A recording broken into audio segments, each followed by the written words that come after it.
Hello students, अस्सलाम वालेकुम। बेटे, आज के हमारे लेक्चर का ताल्लुक 10th क्लास का मैथमेटिक्स, उसका चैप्टर नंबर 7 जो कि इंट्रोडक्शन टू ट्रिग्नोमेट्री है, और आज हम उसकी 7.3 एक्सरसाइज का क्वेश्चन नंबर 12 सॉल्व करेंगे। बेटा, लेक्चर शुरू करने से पहले वो तमाम दोस्त जो आज हमें पहली बार ज्वाइन कर रहे हैं, उनसे गुजारिश है कि एक तो बेटा वो चैनल को सब्सक्राइब करें ताकि मैथ से रिलेटेड मैं जैसे ही कोई लेक्चर अपलोड करूं उसका नोटिफिकेशन आपको सबसे पहले मसूल हो। दूसरा, अगर तो उसने इससे पिछले लेक्चर्स को नहीं देखा इस एक्सरसाइज के, बेटा उससे गुजारिश है कि उन तमाम लेक्चर्स को भी ज़रूर तरतीब से देखें, क्योंकि अगर आप इस लेक्चर को शुरू से देखते हुए आगे आएंगे मैं उम्मीद करूंगा कि इन तमाम क्वेश्चंस की आपको बखूबी समझ आएगी। लेक्चर शुरू करते हैं। देखिए, क्वेश्चन नंबर 12 जो है ये थोड़ा सा ट्रिकी है, क्योंकि बुक में भी ये लिखा हुआ है कि विदाउट कैलकुलेटर के आप इन तमाम ट्रिग्नोमेट्री रेशियोज के आंसर दें। देखिए, ट्रिग्नोमेट्री रेशियो से क्या मुराद है कि अगर हम एक ट्राइंगल है, अगर हम एक ट्राइंगल ले लेते हैं, आपने ये ट्राइंगल को अच्छे तरीके से अपने ज़हन नशीन कर लेना है। फॉर एग्जांपल, अगर एक राइट एंगल ट्राइंगल हम बनाते हैं, राइट एंगल ट्राइंगल ऐसी ट्राइंगल को बोला जाता है जिसमें यहां पर एक 90 का एंगल होता है। अगर यहां पर उसका 90 का एंगल है और ऊपर और यहां पर दोनों एंगल्स जो होंगे वो 45 के होंगे, क्योंकि हमें ये पता है कि sum of angle of a triangle जो है दैट इज इक्वल टू 180, यानी एक ट्राइंगल के तमाम एंगल्स का मजमुआ जो है वो 180 के इक्वल है। अगर 45 45 90 तो ये हो गया, और 90 का एंगल ये, तो ये क्या होगा, ये 180 के इक्वल होगा। अगर ऐसी ट्राइंगल जिसमें यहां पर एंगल 45, यहां पर भी 45 और यहां पर 90 है, ऐसी ट्राइंगल को हम राइट एंगल ट्राइंगल बोलेंगे। इसके लिए आपने एक चीज याद रखनी है कि इसकी इस साइड को भी हम इक्वल टू 1 रख लेते हैं और इस साइड को भी इक्वल टू 1 रख लेते हैं। अगर 45 का है दोनों साइडों पे एंगल और ये राइट एंगल ट्राइंगल है, तो इसकी आप ये दोनों साइडों को हमने क्या कर लिया, इक्वल टू 1 के रख लिया। अगर ये 1 1 है, आप पाइथागोरस थ्योरम अगर आप लगाकर इसका हाइपोटेन्यूज फाइंड करना चाहें, बेटा ये क्या होगा, वो आपके पास आ जाएगा √2 के इक्वल। ये आप इस एंगल से, बल्कि इस थ्योरम से बखूबी वाकिफ हैं कि पाइथागोरस थ्योरम जो है वो हाइपोटेन्यूज का square that is equal to base का स्क्वायर और परपेंडिकुलर का स्क्वायर के सम के बराबर होता है। एक तो ये चीज आपने याद रखनी है कि 45 अगर इसमें से हमारा एंगल कोई बन रहा होगा 45, तो हमने उसके मुताबिक उसका आंसर इधर से ट्रिग्नोमेट्री में से रेशो के मुताबिक यहां से साइड्स का मतलब आंसर उठाना है, यानी। और इसको समझने के लिए आपने ये एक फार्मूला जो मैंने आपके सामने एक कोटेशन लिखी है, अक्सर बच्चे समझते हैं कि साइन थीटा कॉस थीटा और टेन थीटा जो है वो किसके इक्वल है। इसके लिए आपने ये सेंटेंस को बखूबी याद रखना है कि some people have curly brown hair through proper brushing. It means कि यहां से आपने इनके तमाम जो है वो फर्स्ट लेटर्स को लेना है। यहां से अगर हम फर्स्ट लेटर लेते हैं तो ये हम लिखेंगे साइन थीटा इक्वल टू, देखें ये परपेंडिकुलर पर पीपल हैव, पीपल का आप अगर पी उठा लें परपेंडिकुलर बाय हाइपोटेन्यूज, ये इसका फार्मूला बन जाएगा। इसी तरह से अगर आप इसका cos थीटा उठा लेंगे cos theta that is equal to base by hypotenuse, और यहां से अगर देखें tan theta is equal to होगा परपेंडिकुलर बाय बेस। ये तो आपके पास इसका फार्मूले आ गए। साइन थीटा cos थीटा और tan थीटा किसके बराबर होंगे, इक्विलैटरल ट्रायंगल का नाम देते हैं। उसमें तमाम साइडें जो होगी वो इक्वल होंगी, मतलब अगर हम इनको 2 के बराबर रख लें तमाम साइड्स को, ये 2 के अगर इक्वल है, और अगर इसको हम ब्रेक कर लें इस ट्रायंगल को, चेक करें। और इक्विलैटरल ट्रायंगल के अंदर आपने ये ख्याल करना है कि इसके तमाम जो एंगल्स हैं वो 60 के इक्वल होता है। इक्विलेटरल ट्राइंगल में ये याद रखना है कि तमाम एंगल जो होंगे उसके 60 के इक्वल होंगे। और अगर हम इसको ब्रेक कर लें दो हिस्सों में, सो बेटा अब अगर देखें तो इस 60 को हम क्या करेंगे, 30 इस साइड पे हो गया और 30 इस साइड पे हो जाएगा। सो अगर देखें हमने इसको दो हिस्सों में कन्वर्ट किया है, सो बेटा देखें अगर ये दो हिस्सों में कन्वर्ट किया है तो ये भी 1 के इक्वल और ये भी 1 के इक्वल आ गया। सो अगर हम देखें कि इसकी एक साइड को अगर हम इसको रिमूव कर देते हैं, अगर ये 30 और ये 90 है और ये 60 होगा, तो बेटा फिर भी देखें कि इसके अंदर जो सम ऑफ एंगल्स है वो भी हमारा कितना बन रहा है, 180 के इक्वल बन रहा है। अगर आप इसके ऊपर अब पाइथागोरस थ्योरम लगाकर इसको आपने ये परपेंडिकुलर फाइंड करना है, सो ये आपका √3 के इक्वल आएगा। यानी √3 के इक्वल अगर ये भी आ गया, अब आपने इन दो ट्राइंगल्स को याद रखना है। इन दो ट्राइंगल्स को अगर आपने याद रख लिया कि 60 के सामने क्या आपने साइड की रेशो देनी है √3 और 30 के सामने 1 और 90 के सामने अगर तो वो इस तरह की ट्राइंगल होगी जिसमें एक तरफ 30 और एक तरफ 60 है, तो उसका आप हाइपोटेन्यूज 2 होगा। अगर वो 45 का एंगल है, सो उसमें हाइपोटेन्यूज 2 होगा, जबकि दोनों साइड्स जो होंगी वो इक्वल टू 1 के इक्वल होंगी। अब अगर आप इन दोनों ट्राइंगल्स को ज़हन-नशीन कर लेते हैं और इसके साथ इन तमाम एंगल्स को जब भी आपने ड्रॉ करना है एक्स एक्सिस और वाई एक्सिस के ऊपर, तो आपने रेफरेंस एंगल का इस्तेमाल करना है। अब रेफरेंस एंगल से क्या मुराद है, अब आप ये चेक करें कि ये फॉर एग्जांपल ये हमारे पास एक्स एक्सिस है और ये हम इसको कह लेते हैं कि ये हमारे पास वाई एक्सिस है। अगर आपका एंगल आ जाए फर्स्ट क्वाड्रेंट के अंदर, तो आपने एंगल को एक्स एक्सिस से ही ड्रॉ करना है, ये इसका रेफरेंस एंगल होगा। यानी एक्स एक्सिस से ही आपने एंगल ड्रॉ करना है। अगर आपका एंगल आ जाए सेकंड क्वाड्रेंट में, तो फिर भी आपने यहां से एक्स एक्सिस से ही एंगल जो रेफरेंस एंगल होगा उसको लेना है। अगर वो थर्ड क्वाड्रेंट में आ जाए, सो फिर भी आपने इसको रेफरेंस एंगल एक्स एक्सिस से ही लेना है। और अगर ये फोर्थ क्वाड्रेंट में आपका एंगल लाई कर रहा है, तो फिर भी आपने उसका एंगल जो है वो रेफरेंस एंगल जो होगा वो एक्स एक्सिस से लेंगे। इस तरफ एक्स पॉजिटिव, यहाँ पर एक्स नेगेटिव, ऊपर वाई पॉजिटिव और नीचे y नेगेटिव होगा। अब आपने इन दो ट्राइंगल्स और ये रेफरेंस एंगल का बहुत ख्याल करना है। और इसी से रिलेटेड अब हम इसका क्वेश्चन नंबर 1 देखते हैं, जो कि है tan 30 के बराबर। सो बेटा ये आपके सामने मैंने एक कोटेशन लिखी है, इसको आपने याद रखना है। बार बार मैं आपको कह रहा हूं कि इन तमाम रेशियोज को याद करने के लिए ये आपके पास ये फार्मूले का होना, इस सेंटेंस का होना बहुत जरूरी है, जो कि है some people have curly brown hair through proper brushing. इसी के मुताबिक आप इन तमाम ट्रिग्नोमेट्री रेशियोज को बनाएंगे। अब अगर देखिए tan 30 है, सो tan 30 के लिए हम इसकी ट्रिग्नोमेट्री रेशियो को अगर देखें और इसके एंगल को देखें तो कहां पर लाई कर रहा है। tan 30 देखें ये पॉजिटिव में है, सो ये फर्स्ट क्वाड्रेंट में कोई कहीं यहाँ पर लाई करेगा और ये हमारा रेफरेंस एंगल जो बनेगा वो यहाँ से बनेगा एक्स एक्सिस से। सो देखें यहाँ पर 0, यहाँ 90, यहाँ 180, यहाँ 270 और ये 360। यानी एक अगर हम इसमें रेवोल्यूशन लगाते हैं, एक चक्कर लगाते हैं अगर हम एंटी क्लॉकवाइज, सो वो पॉजिटिव लेंगे। अगर आप क्लॉकवाइज लेकर चलेंगे, सो बेटा वो आपका नेगेटिव एंगल कंसीडर होगा। अब 30 का एंगल आपने यहां पर ड्रॉ कर लिया है, सो वहां जहां से आपने ड्रॉ किया वहां पे आपने एक ऐसे ट्राइंगल बना लेनी है।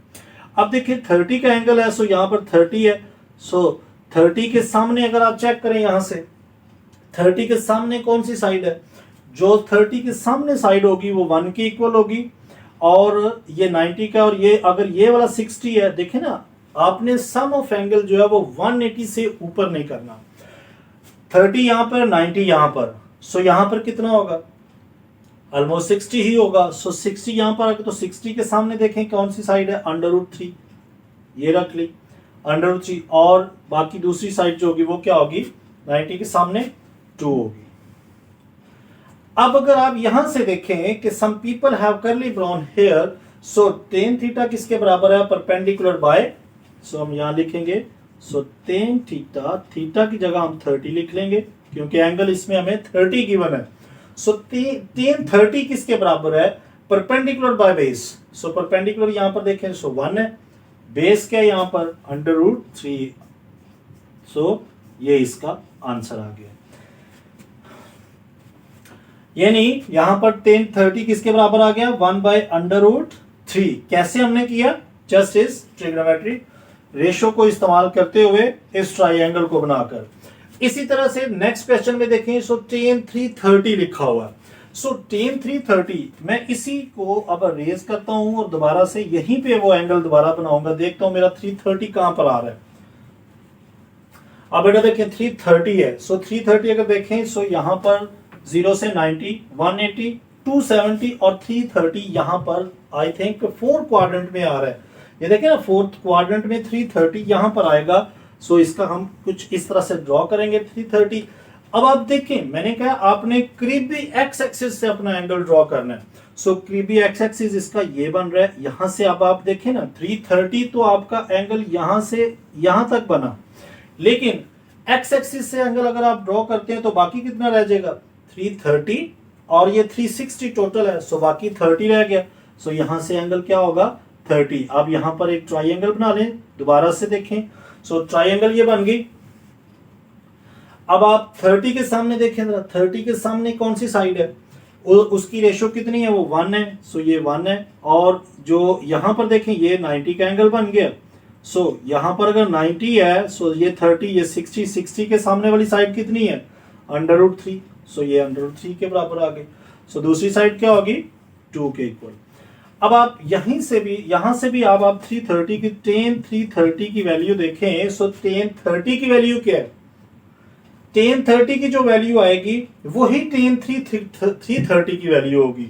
सो tan 330 किसके बराबर आएगा, जो के बराबर है base by perpendicular by base. So इसमें परपेंडिकुलर क्या है हमारे पास 1 है। सो इसमें बेस क्या है, सो बेस हमारे पास √3 है। और एक बात ख्याल करें, यहां पर देखें मैं नीचे को आया हूं। सो नीचे जो होता है y एक्सिस के ऊपर हम नेगेटिव लेते हैं। सो यहां पर ये आपके पास -1/√3 आंसर इसका आ जाएगा। थर्ड क्वेश्चन के अंदर बेटा देखिए सीकेंड है। सो सीकेंड अगर हम ले लेते हैं वो 330 वो भी पॉजिटिव में है। सो वो भी यहीं पे एंगल बनेगा। उसके लिए हमें ये रेशो जो है वो चेंज करनी पड़ेगी। ये क्वेश्चन 2 आपका कंप्लीट है, जस्ट उसकी -1/√3 वैल्यू आ जाएगी। अब थर्ड क्वेश्चन के अंदर हमने उसे सीकेंड के साथ इसको फाइंड करना है, यानी सीकेंड 330 किसके बराबर होगा। सो सीकेंड 330 अगर हम देखते हैं सीकेंड रेसिप्रोकल किसका है, सो ये कॉस का रेसिप्रोकल है। सो कॉस के रेसिप्रोकल को हम जस्ट कॉस को निकाल लेते हैं, जो उसका आंसर आएगा वो हम इसका उसका रेसिप्रोकल ले लेंगे। सो बेटा देखें उसके लिए भी अगर हम देखें सीकेंड 330 कहां पर आ रहा है, वो यहीं पर लाई करेगा और उसमें रेफरेंस एंगल आपका 30 ही बाकी बनेगा। सो कॉस देखते हैं सबसे पहले कि कॉस किसके बराबर है, कॉस 330 किसके बराबर आएगा, cos theta that is equal to base by hypotenuse. So इसमें बेस क्या √3 और इसमें बेस और हाइपोटेन्यूज कितने 2 है। सो ये हमारे पास कॉस आया।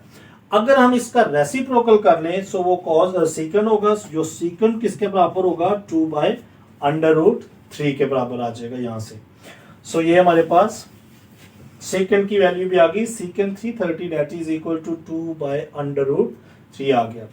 क्वेश्चन नंबर 4 में देखें, सो कॉट π/4 लिखा हुआ है। सो उसको हम दोबारा से बनाते हैं कॉस। अब देखिए कॉट π/4 है, पाई की value that is equal to देखें π/4। सो पाई की वैल्यू 180 डिवाइडेड बाय 4 अगर हम इसे करते हैं सो बेटा अब 90 इंटू 180 हो गया और 2 2 4 और ये 45 का एंगल आपके पास आएगा। यानी cot 4π/4 that is equal to cot 45 degree के। अब कॉट 45 डिग्री देखें पॉजिटिव है, सो एक्स एक्सिस और वाई एक्सिस बनाया। सो 45 का एंगल जो हमारा लाई करेगा वो कहीं यहां पर लाई करेगा। यहां से आप एक ट्राइंगल ड्रॉ कर लें, ये देखिए 45 बना। सो यहां पर देखिए तो कॉट 45 आपके पास एंगल बन रहा है। सो कॉट किसका रेसिप्रोकल है बेटा, tan का रेसिप्रोकल है। सो इसमें भी अगर देखें 45 एंगल है, सो यहां पर 90 का एंगल बन गया। यानी रेफरेंस एंगल आपने एक्स एक्सिस से लेना है और ये भी फिर 45 का ही होगा। और यहां से अगर आप इस ट्राइंगल से चेक करते हैं, अगर आपका 45 का एंगल बन रहा है सो उसके सामने भी साइड 1 होगी। सो 90 के एंगल के सामने √2 आपके सामने आएगा और दूसरे 45 भी साइड 1 के इक्वल होगी। सो cot थीटा किसके बराबर है, देखें tan का रेसिप्रोकल है परपेंडिकुलर बाय बेस। सो हम इसको लिखेंगे base by perpendicular. So base कितनी है इसमें 1 और ये 1। सो हम लिखेंगे cot π/4 that is equal to 1/1। So 1 answer इसका आ जाएगा। इस cos 2π/3 2 into 180 divided by 3। So 3 को आप इससे कैंसिल करें सो 60 तो 120, यानी cos इसमें आ रहा है cos 120, यानी cos 2π/3 जो है वो किसके इक्वल आ गया 120 डिग्री के इक्वल है। सो 120 डिग्री अगर हम एक्स एक्सिस और वाई एक्सिस को ड्रॉ करते हैं सो बेटा वो आपका एंगल यहाँ पर ड्रॉ होगा। इसमें अगर आप रेफरेंस एंगल लेते हैं तो बेटा देखें 120 तो ये एंगल आ गया, इसमें कितना ऐड करें तो 180 आएगा, क्योंकि हमने एंगल अपना बाकी जो होगा वो रेफरेंस एंगल एक्स एक्सिस से लेना है। सो हम बाकी इसमें 60 एंगल ऐड करेंगे तो वो 120 के 180 के बराबर। यहां से आप ट्राइंगल ड्रॉ कर लें। सो यहां से चेक करें 60 के सामने जो साइड होगी वो √3 के बराबर होगी, उसमें जो 90 के सामने होगी वो 2 और बेस जो उसमें होगी वो 1 के इक्वल है। सो cos 120 की जो वैल्यू आएगी वही वैल्यू cos 60 की भी होगी। सो cos थीटा किसके बराबर है, बेस बाय हाइपोटेन्यूज है। सो cos 2π/3 किसके इक्वल आएगा, देखें ना 120 cos 60 की वैल्यू आप चेक कर लें किसके बराबर है, बेस बाय हाइपोटेन्यूज। अब बेस इसमें 1 है और हाइपोटेन्यूज इसमें 2 है। सो सॉरी हाँ बिल्कुल ठीक है, क्योंकि हाइपोटेन्यूज इसमें 2 ही है। सो 1/2 cos 2π/3 की वैल्यू आ जाएगी। इसी तरह से कोसेकेंट 2π/3 है। सो ये भी आपके पास देखें कोसेकेंट है, ये साइन का रेसिप्रोकल है वो भी यहीं पे आएगा। सो इसी क्वेश्चन के अंदर हम क्वेश्चन नंबर 6 भी सॉल्व करेंगे। देखें कोसेकेंट है, कोसेकेंट साइन का रेसिप्रोकल है, हाइपोटेन्यूज बाय परपेंडिकुलर उसमें आएगा। सो हाइपोटेन्यूज उसमें कितना 2 है और परपेंडिकुलर कितना है उसमें 2 3 है, यानी क्वेश्चन नंबर 6 जो होगा वो है कोसेकेंट 2π/3। सो बेटा कोसेकेंट 2π/3 साइन का रेसिप्रोकल है। सो बेटा के देखें परपेंडिकुलर इसमें कितना है √3, हाइपोटेन्यूज कितना है 2। सो ये आपके पास आएगा 2/√3 के बराबर। सो ये इसकी वैल्यू क्वेश्चन नंबर 6 की भी सॉल्व होगी। cos -450 इसको हम सॉल्व करते हैं दोबारा से। बिल्कुल सिंपल क्वेश्चन है, अगर आप इन ट्रायंगल्स को अच्छे तरीके से देख लेते हैं, ज़हन नशीन कर लेते हैं, सो आपके सामने ये बिल्कुल भी क्वेश्चन जो है वो रुकेंगे नहीं। सो cos -450 जो है ये किसके इक्वल है। अब अगर आप देखें एक्स एक्सिस और वाई एक्सिस पर बनाते हैं, देखें 360 का तो ये एक राउंड है, यानी यहां से अगर हम देखें ना 0, अब नेगेटिव एंगल है ना, नेगेटिव एंगल है इसलिए हम इसको क्लॉकवाइज लेकर चलेंगे इस तरह से। सो क्लॉकवाइज जब हम लेकर चलेंगे देखें 90 180 और ये माइनस में होगा एंगल आपका, यहाँ पर 270 और यहाँ पर -360। एक अगर हम चक्कर लगाते हैं क्लॉकवाइज, सो एक चक्कर के अंदर हमारा जो एंगल बनेगा कुछ इस तरह से वो 360 के इक्वल बनेगा, लेकिन हमें मजीद चाहिए 450। सो 450 किसके बराबर आ रहा है आगे से 450, हमें मजीद इसमें कितना ऐड करना है तो ये 450 आएगा। इसमें अगर हम 40 60 बल्कि 60 ऐड करते हैं तो हमारे पास जो आएगा वो एंगल यहाँ पर कुछ 60 का एंगल मजीद हम इसमें ऐड करेंगे तो ये 450 के इक्वल आ जाएगा। यानी तो रेफरेंस एंगल अगर हम चेक करते हैं तो वो यहां से चेक करें, यहां से हम 60 का और यहां से एक ट्रायंगल ड्रॉ कर लेते हैं। यहां से आप चेक कर लें तो ये क्या बन रहा है 60 के सामने जो साइड होगी वो √3 के बराबर होगी और उसमें परपेंडिकुलर जो हाइपोटेन्यूज होगा वो 2 होगा और बेस उसमें 1 होगी। सो इसमें cos अगर हम लेते हैं सो cos -450 की वैल्यू जो आएगी, cos देखें किसके बराबर है, base by hypotenuse. So base इसमें 1 है और हाइपोटेन्यूज इसमें 2 है। सो अब आप इसका आंसर भी निकाल चुके हैं। यहाँ पर tan -9π है। सो -9π अगर देखते हैं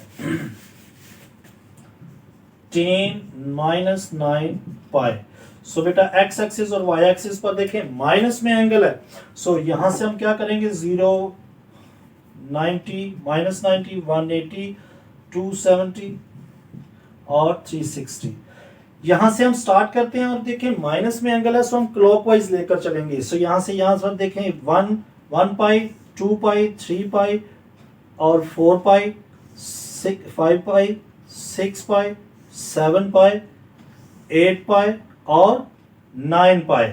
9 पाई यहां पर आया, यानी अगर हमने इसमें टोटल रेवोल्यूशन जो है वो 9 पाई के इक्वल लगाने हैं। अगर हम देखें ना इसमें माइनस का एंगल है, सो यहां से हमने स्टार्ट किया 1, 2, 3, 4, 5, 6, 7, 8 और ये 9, यानी ये एंगल हमारा जो है वो तो एक्स एक्सिस के ऊपर लाई कर रहा है। सो एक्स एक्सिस के ऊपर अगर हमारा एंगल लाई कर रहा है, सो बेटा आपने याद रखना एक बात मैं आपको यहां से बता रहा हूं, ये ज़हन नशीन कर ले जरा। 10 9 पाई है एक्स एक्सिस के ऊपर और वाई एक्सिस के ऊपर। एक्स एक्सिस के ऊपर हमारा जो साइन है वो हमेशा इक्वल टू 0 होता है। साइन हमेशा इक्वल टू, साइन थीटा हमेशा इक्वल टू 0 आएगा, जबकि कॉस थीटा यहां पर -1 होगा और यहां पर कॉस थीटा इक्वल टू +1 होगा। इसी तरह से अगर हम y एक्सिस के ऊपर लेते हैं, सो y एक्सिस के अगर ऊपर हमारा कोई एंगल आ जाए, सो y एक्सिस के ऊपर यहां पर कॉस थीटा जो होगा वो आपका 0 होगा, जबकि साइन थीटा +1। जबकि y एक्सिस के नीचे अगर आप आते हैं नेगेटिव एंगल की तरफ, सो वहां पर cos थीटा भी 0 होगा, जबकि sin थीटा इक्वल टू -1 के इक्वल होगा। अब ये देखें हमारा एंगल जो है वो x एक्सिस के ऊपर लाई कर रहा है। सो x एक्सिस के ऊपर अगर लाई कर रहा है तो हम इसको क्या लिखते हैं, tan थीटा लिखेंगे। सो tan थीटा जो होता है वो आपको पता है कि किसके इक्वल है, साइन बाय, हम इसे लिख लेते हैं tan थीटा इज इक्वल के tan थीटा की जगह लिखते हैं 9 पाई बाय 9 पाई -9 पाई, और वो इक्वल किसके है, साइन -9 पाई ओवर कॉस -9 पाई। सो बेटा अगर देखें मैंने साइन बाय कॉस tan का फॉर्मूला लिखा है, सो tan किसके बराबर है, परपेंडिकुलर बाय बेस है, लेकिन ये तो एक्स एक्सिस के ऊपर हमारा लाई कर रहा है। सो अगर साइन थीटा एक्स एक्सिस पर 0 है तो 0 को अगर हम 1 पे डिवाइड करते हैं तो फिर भी आपका आंसर जो आएगा वो 0 ही आएगा। So tan -9 pi that is equal to 0। ये आपने याद रखना है, ये थोड़ा सा ट्रिकी क्वेश्चन है, मैं फिर से बता रहा हूं। अगर आपका एक्स एक्सिस के ऊपर या वाई एक्सिस के ऊपर आपका एंगल आपका लाई कर रहा है, सो ट्रिग्नोमेट्री रेशियोज में ये याद रखना है, एक्स एक्सिस के ऊपर साइन 0 इधर भी और इधर भी साइन 0 होगा, जबकि कॉस इधर +1, इधर कॉस की वैल्यू माइनस नेगेटिव होगी, -1 होगी। ऊपर कॉस पॉजिटिव, नीचे भी कॉस 0 होगा, साइन ऊपर +1 होगा, जबकि नीचे साइन -1 होगा और कॉस 0 होगा। सो यहां पर ये आंसर आपका आ चुका है। इसी तरह से हम इसका नेक्स्ट क्वेश्चन देखते हैं। इसमें लिखा है cos -5 by cos -5 pi by 6। अब इसमें भी आप इसको पहले चेक कर लें कि ये आपका एंगल बनता है कितना है, 180, पाई की वैल्यू 180 है, डिवाइडेड बाय 6, इसको इससे कैंसिल किया, सो 30, 150, यानी ये cos 150 का एंगल और नेगेटिव साइन के साथ बन रहा है। सो अब आप इसको भी एक्स एक्सिस के ऊपर अगर ड्रॉ करते हैं, सो बेटा नेगेटिव एंगल आपके पास याद रखें। सो 180 150 जो है वो आपका एंगल देखें ना, यहां पर कुछ आएगा, चेक करें जरा, 0 -90 180 माइनस का, सो यहां से यहां पे समझ लें कि 150 आ गया, बाकी कितना चाहिए 30। सो 30 आपने रेफरेंस एंगल से लिया है यहां से, सो ये 30 का एंगल आ गया। सो 30 के सामने जरा चेक करें, 30 के सामने क्या साइड है, 30 के सामने जो साइड आएगी वो 1 की इक्वल है, जो उसके इसमें ये देखें ना ये 60 का एंगल, सो ये वाला जो एंगल होगा वो 90 का होगा।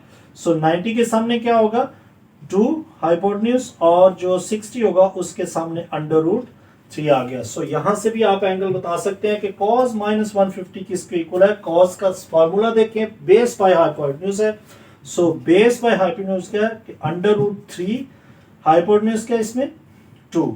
सो ये इसका आंसर आ गया, यानी base by hypotenuse under root 3 by 2। इसी तरह से साइन 7 पाई बाय 6 है, साइन 7 पाई बाय 6। सो इसकी पहले वैल्यू आप जरा कंफर्म कर लिया करें कि इसकी वैल्यू क्या बनती है। इसको इससे कैंसिल कर दिया, 37 3 21, 210 आ गया। अब साइन 210 चेक करें कहां पर लाई कर रहा है। साइन 210 देखें, याद रखें इसमें पॉजिटिव साइन है। सो पॉजिटिव साइन के लिए फिर से तो ड्रॉ करें, एंगल आपका 210 कहां पर लाई करेगा, देखें ना, यहां से 0 से 90 180, आई थिंक यहाँ थर्ड क्वाड्रेंट के अंदर 210 लाई कर रहा है।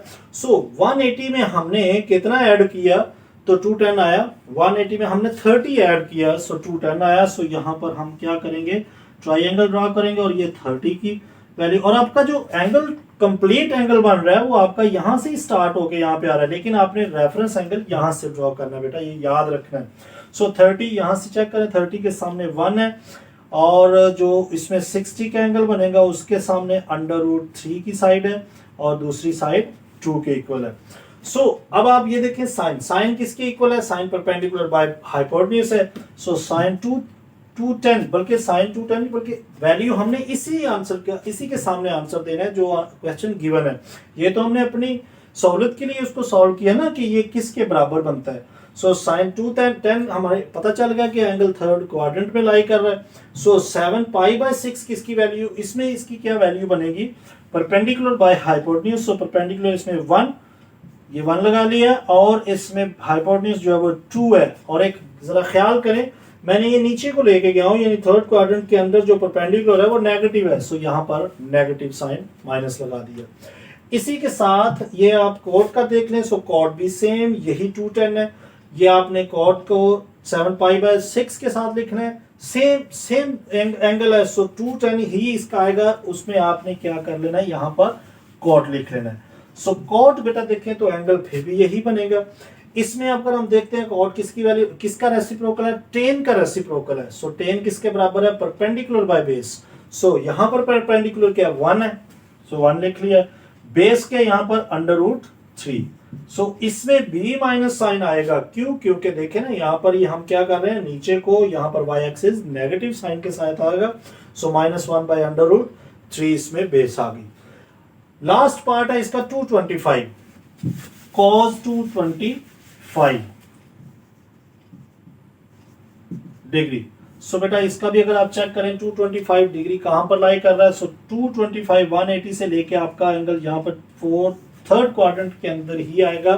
180 में हमने कितना ऐड किया, सो 225 बना, आई थिंक 45 ऐड किया। सो हमने 45 ऐड किया। सो हमारा जो रेफरेंस एंगल बन रहा है वो यहां से बन रहा है, क्योंकि मैंने आपको ये देखें सबसे पहले बताया था रेफरेंस एंगल जो हमने एक्स एक्सिस से ही लेना होगा। तो रेफरेंस एंगल अगर आप देखें 180 में हमने कितना प्लस किया, सो 225 45। सो यहाँ पर आपका जो 45 आपने cos 225 की वैल्यू जो देनी है वो cos 45 की जो वैल्यू आएगी वही cos 225 की होगी। सो 25 है, सॉरी 45 है, सो 45 यहाँ पर होगा और ये 90 का एंगल होगा। सो अगर आप देखें दोनों एंगल्स अगर 45 के आ जाएंगे तो 45 के सामने जो साइड होगी वो भी 1 की होगी, बेस भी उसकी इस 45 के सामने भी 1, उसमें जो हाइपोटेन्यूज होगा वो अंडर रूट 2 के इक्वल होगा। वो कैसे निकालेंगे, वो आप पाइथागोरस थ्योरम लगाकर करेंगे। सो cos 225 किसके इक्वल आया, cos 225 cos जो इक्वल है वो बेस बाय हाइपोटेन्यूज है। सो बेस इसमें 1 है और हाइपोटेन्यूज क्या है, हाइपोटेन्यूज जो है वो इसमें अंडर रूट 2 है। और एक ख्याल करें जरा यहाँ पर देखिए बेस मैंने एक्स एक्सिस के नेगेटिव साइड की तरफ आया हूं, ये देखें ना एक्स एक्सिस यहाँ एक्स और यहाँ एक्स नेगेटिव है। सो यहाँ पर जो cos की वैल्यू आएगी cos 225 की वो माइनस बेस है, सो -1 बाय अंडर रूट 2 परपेंडिकुलर जो हाइपोटेन्यूज होगा। सो यहाँ पर ये हमारा क्वेश्चन जो है वो कंप्लीट हो चुका है। सो बेटा आपने इन तमाम क्वेश्चंस को सेम इन्हीं दो ट्राइंगल के हिसाब से सॉल्व करना है। मैं आपको फिर एक बार बता रहा हूँ, इन ट्राइंगल्स को नशीन करें और इसके एंगल को जो रेफरेंस एंगल हमने लेना है उसको भी आपने अच्छे तरीके से याद रखना है और इन तमाम क्वेश्चंस को इसी फार्मूले की कोटेशन से सॉल्व करेंगे। सो आप कभी भी इस क्वेश्चंस को फरामोश नहीं कर सकेंगे। सो अपना बहुत ख्याल रखें बेटा। लेक्चर पसंद आया तो लाइक ज़रूर करें और इसको ज़्यादा से ज़्यादा अपने दोस्तों के साथ शेयर किया करें। अपना बहुत ख्याल रखें। Take care, bye bye, God bless you all.